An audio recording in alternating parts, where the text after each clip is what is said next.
साथियों नमस्कार। आज आपसे एक बहुत ही मानव के हित की बात करने का प्रयास कर रहा हूँ। साथियों, आज माया के आपाधापी में मनुष्य अपने सारे रिश्ते, अपनी जिम्मेदारियां, अपना कर्तव्य सब भूलता जा रहा है और ह्यूमन सोसाइटी पदार्थवादी होती जा रही है, क्रूड माइंड होती जा रही है और पदार्थ को अर्जित करना ही अपना विकास मान रही है, प्रगति मान रही है। पर साथियों, मनुष्य का ये जीवन किस लिए मिला है, क्यों मिला है, कैसे मिला है, इसकी जानकारी करने का प्रयास नहीं किया और मनुष्य के जीवन में मनुष्य को क्या करना चाहिए। क्योंकि मानव का शरीर मिला है, किस लिए मिला है। एक बहुत पुरानी कहावत है भाइयों कि आए थे हरिभजन को ओटन लगे कपास। ध्यान देने की बात यह है कि मनुष्य का विकास क्या है। पहले तो फिजिकली फिट हो, शारीरिक ढंग से स्वस्थ हो, मेंटली डेवलप हो, मन उसका कॉस्मिक माइंड हो, भूमा मन हो और स्पिरिचुअली एलिवेटेड हो, आध्यात्मिक ढंग से अध्यात्म में उन्नतिशील हो। उस व्यक्ति को आनंद सूत्र में भगवान शंकर ने अपने अध्यात्म दर्शन शास्त्र में प्रगतिशील कहा है और सूत्र दिया है कि प्रगति क्या है। तो बोले प्रकृष्ट रूपेण गति ही इति प्रगति। प्रकृष्ट रूपेण गति ही का मतलब ये हुआ कि मनुष्य का जो जीवन मिला है वो जीवन पूर्ण रूपेण से गतिवान हो, इस संसार में रहते हुए फिजिकली फिट हो, शारीरिक ढंग से स्वस्थ हो, मेंटली डेवलप हो, मानसिक ढंग से उन्नतिशील हो और आध्यात्मिक ढंग से स्पिरिचुअली एलिवेटेड हो। उस व्यक्ति को भगवान शंकर ने प्रगतिवान कहा। सिर्फ एक पक्ष में, एक हिस्से में सिर्फ पैसा कमा लेने से कोई मनुष्य कभी प्रगतिशील नहीं माना गया है। प्रगतिशील का अर्थ यह होता है कि जिसके जीवन में किसी प्रकार का कष्ट ना हो, दुख ना हो, सुख ही सुख हो और सुख ही सुख का मतलब अनंत सुख हो। सुख उसको कहते हैं कि जिसके जीवन में कभी दुख आए ही ना, उसको सुख कहते हैं। परंतु हम सांसारिक जीव सुख को ही, थोड़े से सुख को, थोड़ी देर के मिले हुए सुख को ही देखकर सुखी होते हैं और फिर इसके बाद पुनः दुख आ जाता है, फिर दुखी हो जाते हैं। इसलिए कि इस संसार में हिंदू हो, मुस्लिम हो, क्रिश्चियन हो, पारसी हो, कोई भी हो, कोई मानव हो, इस संसार में कोई दुख नहीं चाहता। सबकी इच्छा अनंत सुख की रहती है, अनंत सुख प्राप्त करना चाहता है। अनंत सुख कैसे प्राप्त होगा? सिर्फ पदार्थवादी होने से अनंत सुख की प्राप्ति नहीं हो सकती। अनंत सुख की प्राप्ति के लिए मनुष्य को फिजिकली फिट, मेंटली डेवलप और स्पिरिचुअली एलिवेटेड होना पड़ेगा, तभी अनंत सुख की प्राप्ति होगी। और हर मानव अनंत सुख की प्राप्ति करना चाहता है, यानी हर मानव का स्वभाव धर्म अनंत सुख की प्राप्ति करना है। अनंत सुख है क्या? उसको वेदांत में कहा गया है सुखम अनंतम आनंदम।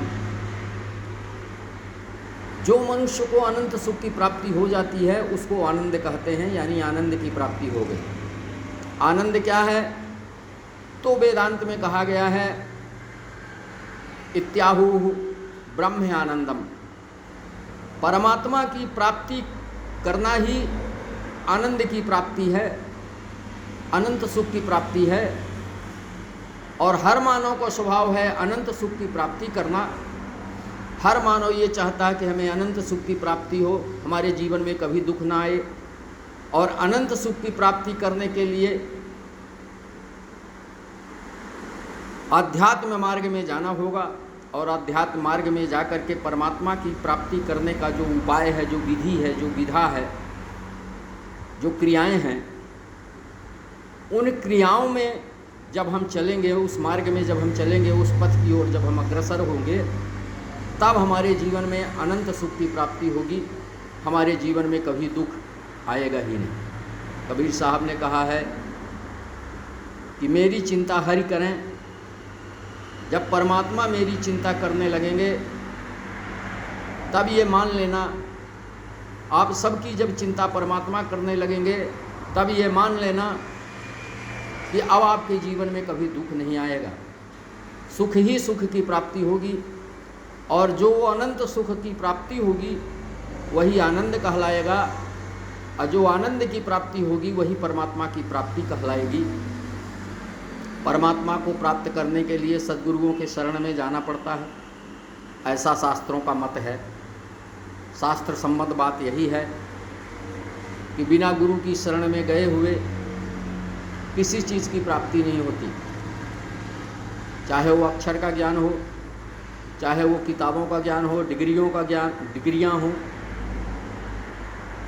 जो जैसा गुरु होता है उस गुरु की शरण में जाने के बाद ही मनुष्य को उस चीज़ की प्राप्ति होती है। उसी ढंग से आध्यात्म भी आध्यात्मिक गुरु से ही प्राप्त होता है, और आध्यात्मिक गुरु ही मनुष्य को अनंत सुख का मार्ग बताता है और अनंत सुख की प्राप्ति होती है।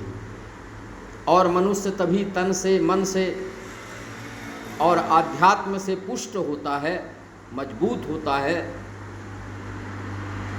इसीलिए जीवन में अंतिम गुरु, आध्यात्मिक गुरु जो माना गया है, जो मरने के बाद भी साथ में उसका ज्ञान रहेगा और उस ज्ञान के द्वारा हमें इस लोक में भी और उस लोक में भी सुख की प्राप्ति होगी। उसके लिए ये कहा गया है कि गुरु किसको बनाया जाए। तो पानी पिए छान के गुरु करे जान के, ऐसा लोग कहते हैं। हम एक बेटी की शादी ढूंढने जाते हैं तो 100 प्रकार से छानबीन करते हैं, तब शादी करते हैं। और जिसको हम अपना जीवन ही सौंपने जा रहे हैं उसको भी हमें जानबूझ करके ही अपनाना चाहिए, स्वीकार करना चाहिए। गुरु कौन है,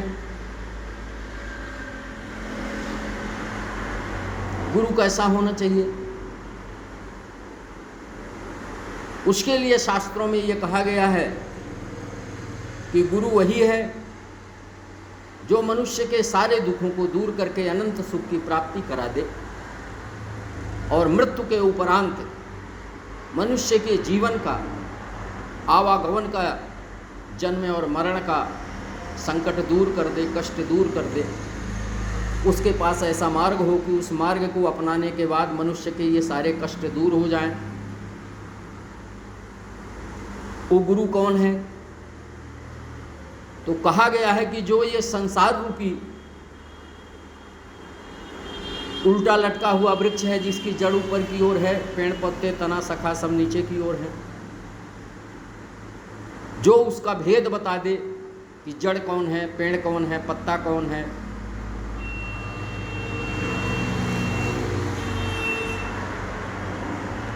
उसे पूर्ण गुरु माना गया है।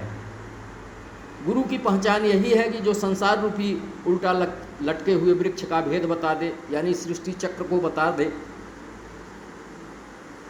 उसको तत्वदर्शी ज्ञानी, तत्वदर्शी संत या संपूर्ण गुरु कहा गया है। ये बात मैं इसलिए कह रहा हूँ कि जब गुरु का लक्षण हम नहीं जानेंगे, परिचय नहीं जानेंगे, तो हम कैसे जानेंगे कि ये असली गुरु है कि नकली गुरु है। और जब हम उसका लक्षण जानेंगे तो हम उसको देख करके पहचान जाएंगे, तब पानी को हम छान के पिएंगे और जान जाएंगे कि इसमें ये कचड़ा है कि सही पानी है। और गुरु जो असली होगा वो आपको ऐसे ही नहीं अपना लेगा,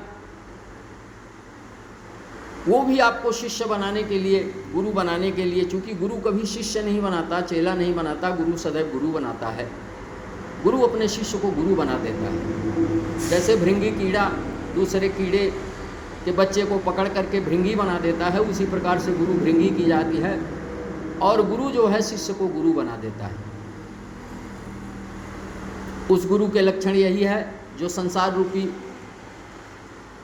उल्टा लटके हुए वृक्ष के भेद को बता दे।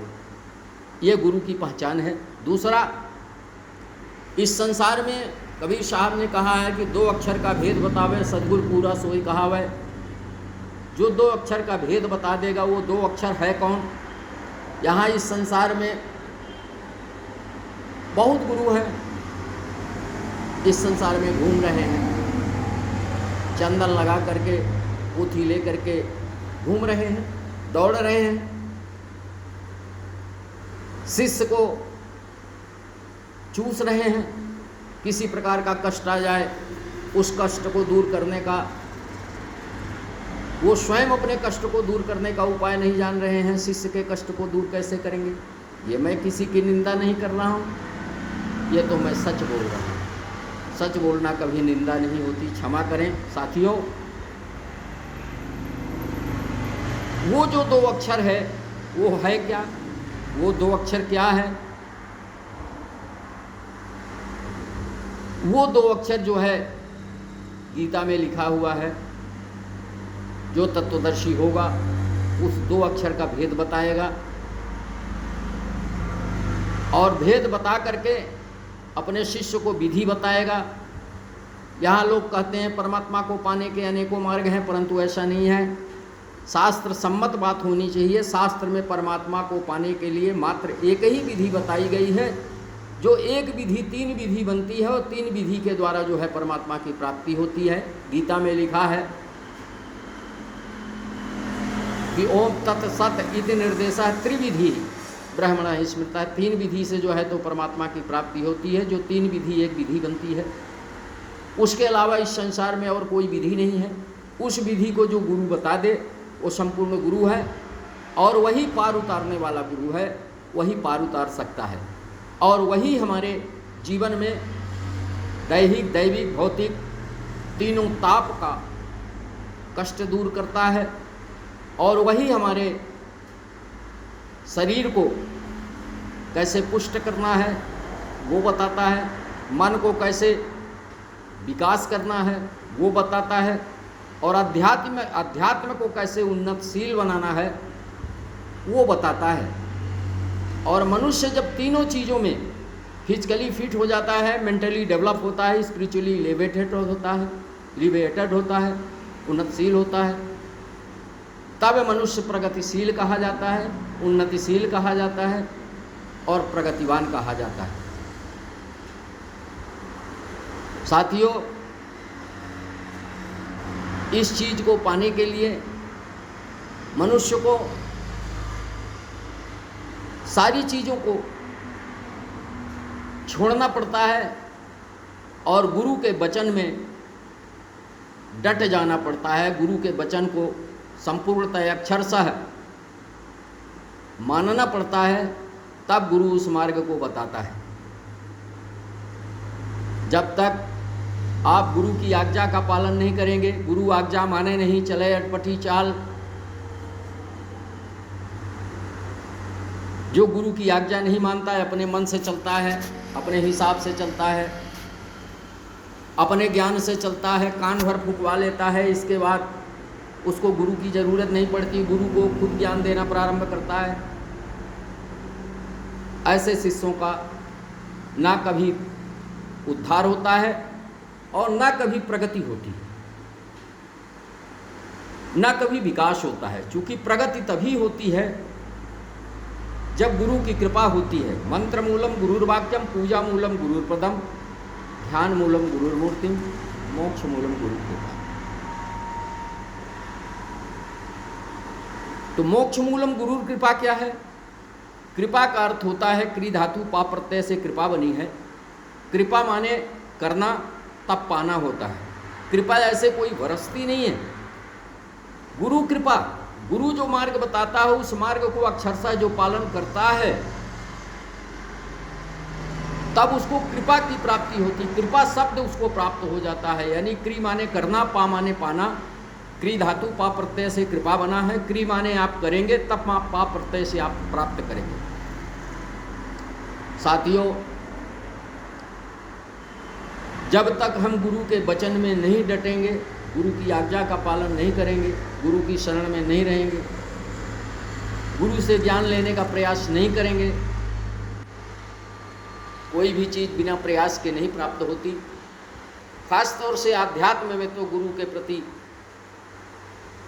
संपूर्ण समर्पण की भावना के साथ जब हम जुड़ते हैं तब गुरु की प्राप्ति होती है। सिर सौंपा गुरुदेव को, सफल हुआ ये शीश, नित्यानंद इस शीश में आप बसें जगदीश। ये सर गुरु को सौंपना पड़ता है और गुरु उसके सर पे बैठ जाता है, मस्तक पे बैठ जाता है। इसका मतलब ये हुआ कि गुरु जो बोलता है उसकी आज्ञा का वो पालन करता है सर से लगा करके, तब गुरु उसके मस्तक में बैठते हैं, उस शरीर उस शीश को सफल करते हैं। अगर हम आज्ञा का पालन नहीं करते तो हमें गुरु की कृपा प्राप्त नहीं होती। और जब गुरु की कृपा प्राप्त होती है तभी मानव का विकास होता है, प्रगति होती है। चूँकि प्रगति की परिभाषा आपको मैं बता चुका हूँ कि प्रकृष्ट रूपेण गति ही थी प्रगति। प्रगति तभी होगी प्रकृष्ट रूपेण, गति की जब प्राप्ति प्रकृष्ट रूपेण जब हमारी गति होगी तब प्रगति होगी। और प्रगति का अर्थ भी यही है कि जब हम शारीरिक ढंग से स्वस्थ होंगे, मानसिक ढंग से विकसित होंगे और आध्यात्मिक ढंग से उन्नतिशील होंगे, तब हम एक विकासशील पुरुष कहलाएंगे और एक विकासशील पुरुष की श्रेणी में हमारी गिनती होगी। अन्यथा हम प्रगतिवान नहीं कहे जा सकते, हमारी श्रेणी प्रगतिशील में नहीं आ सकती। साथियों, इसके साथ ही हमारे मन को विकसित करने की जहाँ बात हो रही है, तो इस संसार में दो प्रकार के मन होते हैं, एक अणु मन, एक भूमा मन। अणु मन मात्र सांसारिक वस्तुओं में घूमता रहता है और भूमा मन समस्त संसार में जितने मनुष्य हैं, हर मनुष्य को अपना परिवार मानता है। और जब हर मनुष्य के प्रति उसकी दया की भावना जगती है, उस मन को विकासशील मन कहा गया है। जब उसके हृदय में, उसके मन में ये बात समाती है कि हर व्यक्ति का दुख हमारा दुख है, सबका सुख हमारा सुख है, सारे व्यक्ति जो है, ह्यूमन सोसाइटी इज वन, मानव मानव एक हैं, हम सब मानव एक जगह से आए हैं, एक जगह जाएंगे, एक माँ बाप के संतान हैं। जब इस प्रकार से मन विकसित होता है, भूमा मन की ओर जाता है, कॉस्मिक माइंड में जब प्रवेश करता है, उस मन को विकासशील मन कहा गया है। और इसी भावना को मन का विकास कहा गया है। जब हमारा मन संपूर्ण पृथ्वी के मनुष्यों को स्वीकार कर लेगा कि हम सब भाई भाई एक हैं, एक माँ बाप के संतान हैं, ह्यूमन सोसाइटी इज वन, हर मानव एक माता पिता के संतान है, इस प्रकार की जब भावना आएगी तब उस मन को भूमा मन कहा जाएगा, विकसित मन कहा जाएगा, विकासशील मन कहा जाएगा। और उसी मन के द्वारा उस मन को हम आध्यात्म में प्रवेश करेंगे और वो मन इतना मजबूत हो जाएगा कि उस भावना के साथ में हर व्यक्ति के प्रति हमें दया, हर व्यक्ति की सेवा करने की भावना, हर व्यक्ति के समस्या को, दुख को देख करके दया आना और उसके साथ जुड़ करके उसकी सेवा करना। क्योंकि परमात्मा ने कहा है कि नर की सेवा करना ही नारायण की सेवा है। अगर आपने मनुष्य की सेवा कर दिया तो परमात्मा की सेवा अपने आप हो जाती है। साथियों, परमात्मा का स्वरूप कैसा है? परमात्मा हैं कैसे? हैं कहाँ? परमात्मा कैसे प्राप्त होंगे? क्या स्वरूप है परमात्मा का? आज हमने आपको प्रगति की परिभाषा जितनी बनी अपनी अज्ञानता से बताया।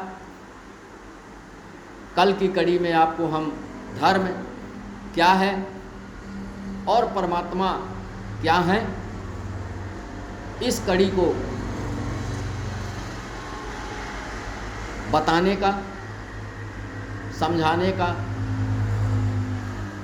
अपनी मंद बुद्धि से जो ज्ञान है उस ज्ञान से इस समस्या और प्रश्न को सुलझाने का प्रयास करेंगे। आज के लिए जय राम जी की, सनातन धर्म की जय हो, अपने अपने गुरु महाराज की जय हो, सद्गुरुदेव भगवान की जय हो। इसलिए कि गुरु ही भगवान है, इसलिए सद्गुरुदेव भगवान की जय हो। जय राम जी की। साथियों, आज सबको हम नमस्कार करते हैं और आशा रखते हैं कि आप सब भी प्रगतिवान, प्रगतिशील, प्रगति करने का प्रयास करेंगे। इसी के साथ जय श्री राम, जय राम जी की।